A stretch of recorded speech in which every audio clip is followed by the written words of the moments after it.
Hello everybody, welcome to the Wonky Angle, where I talk about electronic music, both new and old. And today I'm talking about the fourth album from Magic Sound Fabric, Lucid. I think this was the first album I ever pre-ordered on iTunes. This was back in the days when the Wonky Angle was an idea in my head that hadn't yet come to fruition, like right at the beginning of 2015, in January to be specific. I remember really anticipating this album and just loving it when it came out. Heck, it even made it onto my list of the best albums of 2015 once I actually did get this channel started. Yeah, those were the days, early college years there, back before I had confidence in front of a camera, but you know. So yeah, while the nostalgia factor on this album is not as present here as it is on the other three albums of his I've already covered, it is still there to some extent, since I've been running this channel for so long. It's had some longevity for sure, just as with all the other Magic Sound Fabric albums.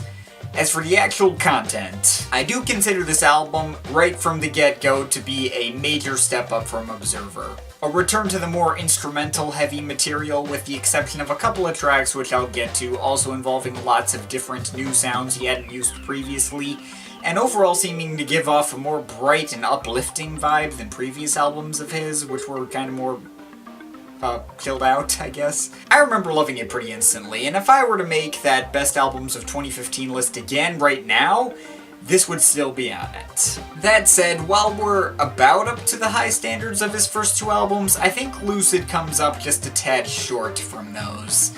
Still a freaking great album, but it's not as consistent as Uplift Drift or Freedom Star, and isn't as good at holding my attention all the way through.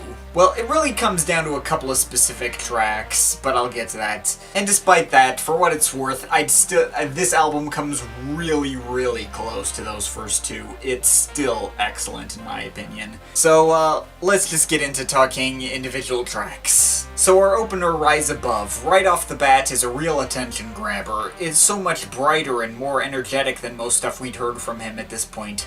Starting out with these little plinky electric pianos and trumpets in the intro. Right from the get-go, using sounds we haven't really heard from him yet, especially those trumpets, which just really caught my ear, like, whoa, here we go. And the track goes on to go at a much faster and livelier pace, with these synth lines that are almost Avicii-like, but not nearly as shrill sounding as the ones he used, while accompanied by these little piano licks.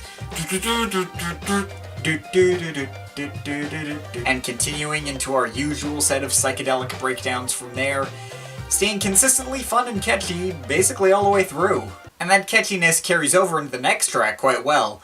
Love Is the Key is probably my favorite cut in the bunch, or depending on the listen. Probably the best tone setter for the album sound as a whole. Our usual layers upon layers of synth progressions, a slow but engaging and intriguing beat, little electric piano lines, and regular piano plinking at other points,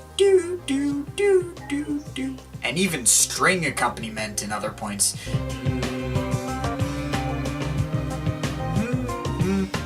And of course, the track is all brought together by a female voice sample that sounds like the same voice from We Are All Connected from Freedom Star. This time talking about, we cannot get there without love. Love is the key. Of course. From the usual top-notch sound design to the wide variety of hooks that keep coming and going and all stay memorable in some way, this track was a really early favorite and is still one of Limbrick's best tracks ever in my opinion. And the track I Rise, which follows after that, is mainly characterized by a bunch of filtered synths, some which kind of squeak in the background a little bit, and some ethereal chorus or chanting or something like that, including some more string pads later on, which are always a nice touch. Speaking of strings, that's one of the more prominent elements in the next track, Shadows on the Wall. This one is much more in the Observer mold. Not a lot to it, and it's mainly focused around one hook delivered by Limbrick's own singing. But first of all, it does have plenty of interesting side tracks that keep the track compelling and dynamic. For instance, a warmer piano-focused outro. You can imagine some singer-songwriter type performance over. But that main hook from Limbrick is the star of the show. Not only is it a total earworm and one of the catchiest tracks he's ever come up with, I feel like he's even showing a bit of a vulnerable side to himself. He is talking about how in this out-of-body experience he's basically detached from the rest of the world. All the people walking by are only shadows on the wall. And he really does seem to give off the sense of loneliness from having temporarily left the real world, even further augmented by the little waves of strings under his voice, and the distant-sounding filter he's applied to his voice as well. It's a really compelling track, and heck, I think this might be my favorite on here above Love Is the Key, but that also depends on the listen. There is one more Observer track I'll mention here too, that being the closer Itty Bitty Box. Another one that I wasn't really sure about just seeing the title, but Limbrick's vocoder-soaked voice and the energetic and dynamic beat under him made for a really fun and well-placed ending to this album. There's a lot more lyrics here than the repetitive 3-line chorus of Shadows on the Wall. This has proper verses, chorus, and bridge, and while I'm not entirely sure what the song is about lyrically, the instrumental and delivery and everything about the sound of the track well makes up for it, and like I said, ends the album on a high note for me. So anyway, going back to the other instrumental tracks, there's a couple in a row that don't offer a ton of discussion material, but are still quite nice to have around. Mind is Free starts out with some light dubby synth guitar picking and what sounds like some kind of panpipe or eastern flute-ish sound that sounds really refreshing. Actually, this flute-ish sound appeared on Love Is the Key briefly, and also appears in some other tracks. But it's a lot more prominent here because it's right there in the intro and is just accompanied by all the the bird sounds, and it just really sticks out to me. Also has lots of other string pads and pianos and synth lines, which are always nice. Also some little Miles Davis-esque trumpet licks at really brief points, which is a nice touch. Then we got another more energetic moment in Dream Walk, which is similar to Rise Above energy-wise, but not as catchy.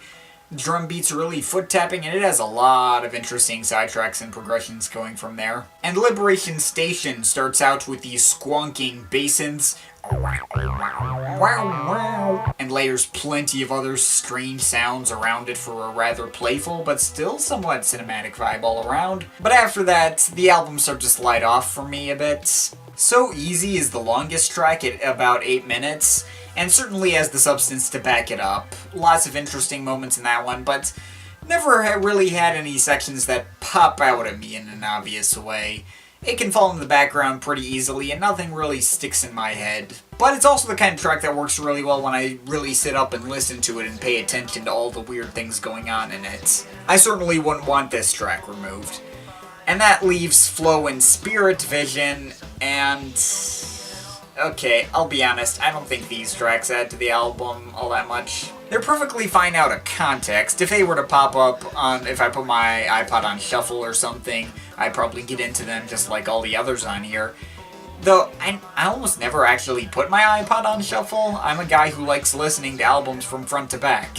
And by this late point in the album, these two tracks don't really add anything that I couldn't already get out of a different track. Sure, the trumpet intro on Flow is cool. It's a nice callback to Rise Above, helping tie the album together a bit more.